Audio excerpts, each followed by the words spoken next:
En fait, c'est très simple, c'est on va dire mon entente avec le président Pablo Longoria qui ont facilité les négociations. Il a manifesté donc l'intérêt de me recruter dès le mois de décembre. J'ai trouvé ça assez prématuré, donc voilà. Et je sais que de sources sûres, voilà, on avait des amis en commun, des connaissances dans le milieu du football. Et je sais qu'il l'avait poussé à l'époque pour ma signature à Villarreal. Donc ça s'est fait naturellement. J'ai bien aimé le projet qu'il m'a présenté. Ça matchait bien entre mes ambitions personnelles et ce que recherchait l'Olympique de Marseille. Donc voilà, ça s'est fait, comme je l'ai dit, au feeling.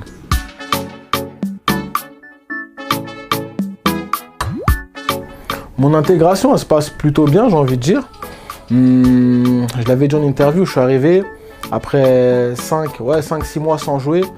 Donc je me suis entretenu personnellement parce que je suis un professionnel, mais je sais que j'étais pas au top de ma forme. Et contrairement à mes attentes, quand je suis arrivé, en fait, j'ai beaucoup joué, j'ai pas mal joué. Et j'étais pas, on va dire, prêt physiquement, entre guillemets. Donc voilà, après voilà, c'est un mal pour un bien parce que ça m'a permis aussi de me remettre à niveau assez rapidement.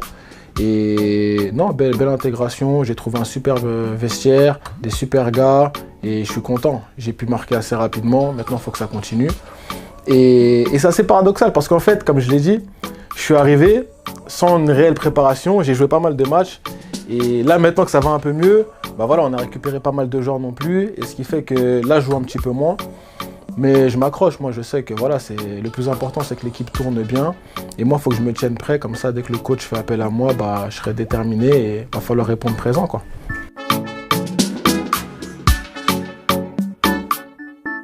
Ouais, Steve Mandanda, franchement, il m'a bien accueilli.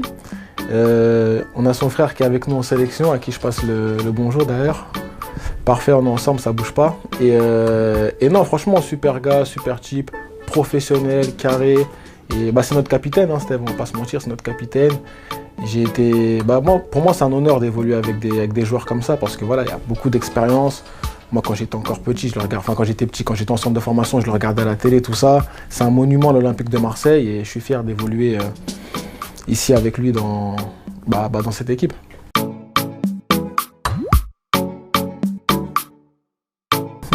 On en parle beaucoup. Des fois, je suis là et je dis, Steve, mais c'est comment, hein? T'as jamais voulu jouer avec nous, tout ça? Il m'a dit non. Et il suit beaucoup l'équipe nationale, d'ailleurs, ça m'a fait chaud au cœur. Je sais que son frère lui envoie pas mal de vidéos, pas mal d'insights, donc il est au courant de tout ce qui se passe là-bas. Il se tient informé et il sera de tout cœur avec nous là, pour cette double confrontation face au Maroc.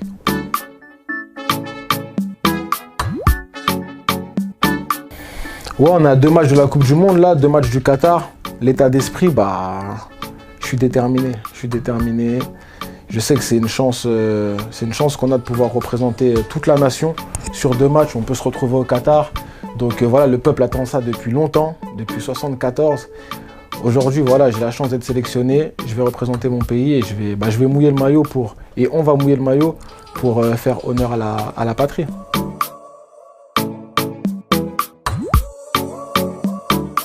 Il y a toujours de la pression. Même quand je joue un match au quartier, moi j'ai la pression. Donc voilà, mais c'est la pression positive, entre guillemets. C'est ça qui te fait avancer, ça qui te fait bien jouer. Il faut savoir la gérer. Aujourd'hui, j'ai 30 ans, je suis un joueur d'expérience. Donc voilà, on a un groupe assez mature aussi. Il faut savoir qu'on a loupé la Coupe du Monde en 2018 face à la Tunisie pour peu.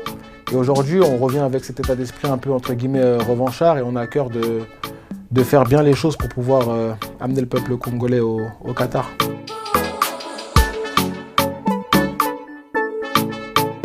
Mieux préparé, je dirais oui, parce que voilà, ce qui ne tue pas rend plus fort. La Tunisie ne nous a pas tués, donc aujourd'hui on revient encore plus armé, plus déterminé, avec plus d'expérience. Mais voilà, après le football, ça reste le football. Sur 2 matchs, tout est possible. Et il va falloir être préparé au mieux pour pouvoir se qualifier pour le mondial.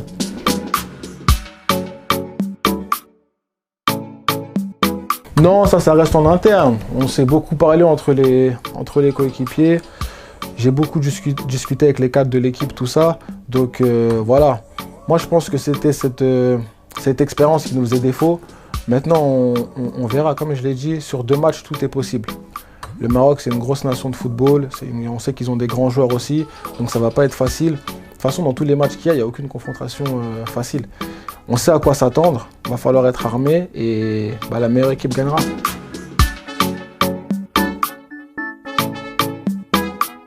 L'équipe du Maroc, c'est solide, c'est costaud, c'est technique.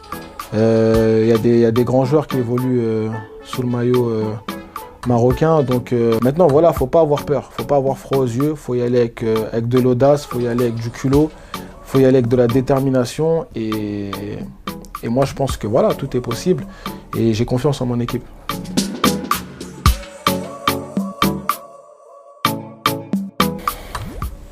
Franchement, depuis qu'il est là, c'est assez cohérent.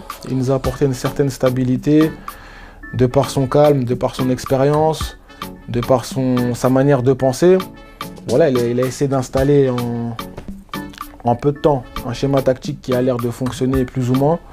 Donc pour moi, pour le moment, RAS, rien à signaler. Et j'espère que voilà, ça a apporté ses fruits sur cette double confrontation.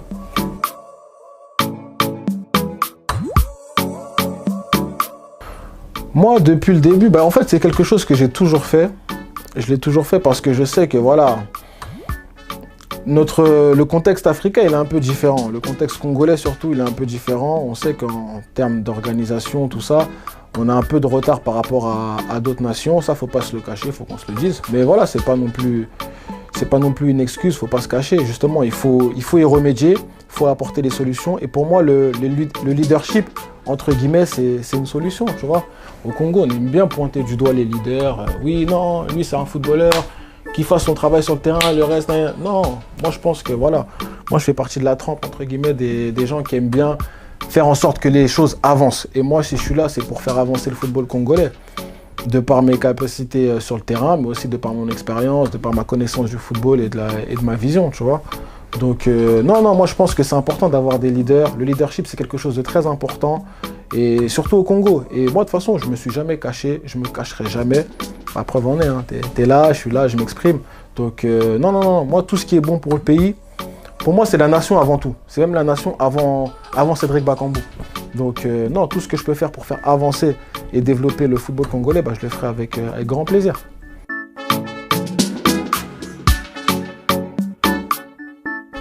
C'est que bénéfique, hein. Samuel Bastien, on l'a vu sur la campagne de qualification pour le mondial, là. Franchement, il nous a apporté une touche technique au milieu de terrain incroyable. Donc je suis content pour lui, je suis content pour l'équipe. Ensuite, en ce qui concerne Théo, moi j'ai évolué avec lui en Liga, mais ça fait longtemps déjà. Moi je le connaissais, ça fait pas mal de temps. Je lui ai toujours parlé de la sélection, c'est resté dans un coin de sa tête. Même des fois je le saoulais, tout ça. Et au final, je vois qu'il est là avec nous, donc je suis très content. J'ai regardé son match, là, c'était face au Bahreïn, parce que j'avais pas pu me déplacer. C'était face au Bahreïn. Et non, franchement, ce qu'il a montré, c'est de bonne augure pour la suite. Je suis très content.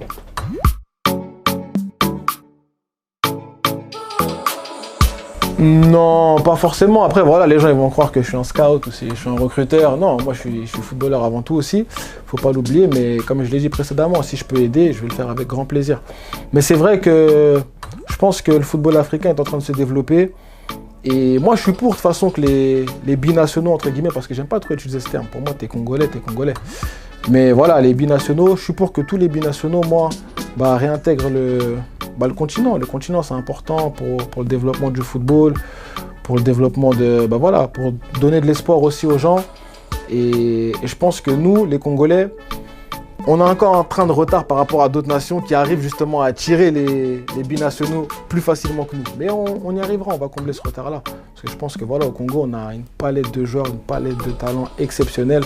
Mais moi, je ne connais pas tous les joueurs, on va pas se mentir, je ne connais pas tous les joueurs. Mais je sais que moi, partout où je suis allé, j'ai toujours vu des Congolais, partout en Europe, même quand j'ai évolué en Asie, tout ça. Donc je sais que la palette, elle est large. Maintenant, voilà, il faut faire le tri et il faut vraiment donner l'amour à ces gens-là de venir intégrer la sélection nationale.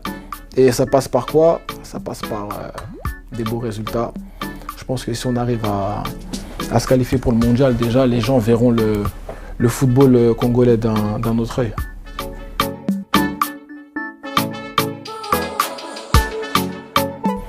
Ouais, on discute. La pression, elle monte, hein. On rigole, tout ça. Mais je sens que, voilà, plus le rendez-vous il approche, moins il y a de messages dans le groupe et voilà, on sent que les gens sont concernés. Et non, mais c'est bien d'être concerné. D'ailleurs, par rapport à ça, moi je pense que ça ne s'arrête même pas qu'au groupe, tu vois, qu'à notre groupe à nous. Là, je pense que là, on va représenter tout un pays, toute une nation. Et ouais, je sais que nous, les Congolais, on a pas mal d'ambassadeurs, notamment ici en France, en Europe, un peu partout. Et moi, le message que j'aimerais faire passer, en fait, c'est que voilà, c'est pas simplement les joueurs de football qui doivent se mobiliser. Il faut vraiment que tout le peuple se mobilise derrière nous, derrière son équipe nationale. Et quand je dis ça, je pense notamment à nos artistes qui sont ici. Et moi, mon kiff, c'est ça, en fait. C'est que tout le monde soit rassemblé derrière l'équipe nationale, d'une manière ou d'une autre. Ça peut être à travers un post, à travers une descente à Kinshasa, aller voir le match, à travers une vidéo, à travers un son, une musique, tu vois. Mais vraiment qu'on sente vraiment l'harmonie. Parce qu'aujourd'hui, nos meilleurs ambassadeurs, on va pas se mentir, en Europe, c'est nos artistes. C'est nos artistes, c'est eux qui ont grave des followers, etc. Et moi, voilà, c'est un message que je tenais à faire passer aussi. Que bah voilà, la diaspora, les artistes, tout ça, soient derrière l'équipe nationale et on peut le faire tous ensemble. Moi, j'y crois en tout cas.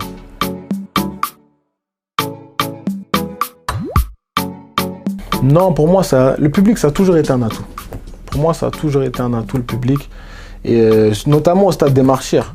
Stade des Martyrs, on sait qu'il y a une grosse ambiance, une grosse ferveur.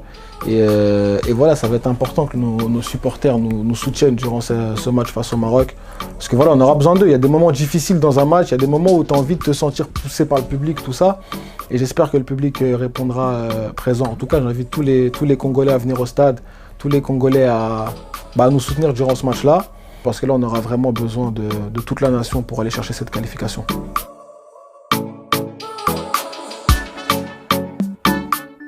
Moi, franchement, aujourd'hui, si je choisis, waouh, les deux, remporter une CAN et aller au mondial. Non, mais là, franchement, aujourd'hui, là, je suis focus sur le mondial. Là, on a 2 matchs de la Coupe du Monde. On n'a jamais été aussi proche, entre guillemets, d'une qualification pour la Coupe du Monde depuis longtemps. Et non, là, c'est important. Là, franchement, ma tête, elle est focus sur le Qatar. Merci à tous pour votre soutien. Et rendez-vous pour cette double confrontation face au Maroc. On compte sur l'appui de tous, on compte sur le soutien de tous, comme je l'ai dit dans l'interview, que ce soit les footballeurs, que ce soit les familles, que ce soit les amis, l'entourage, les ambassadeurs, les artistes. Franchement, il faut vraiment qu'on soit tous ensemble pour aller chercher cette qualification. Bakagol, on est ensemble. Comme ma papa, Nicolo, dos alliés, l'eau, ma face.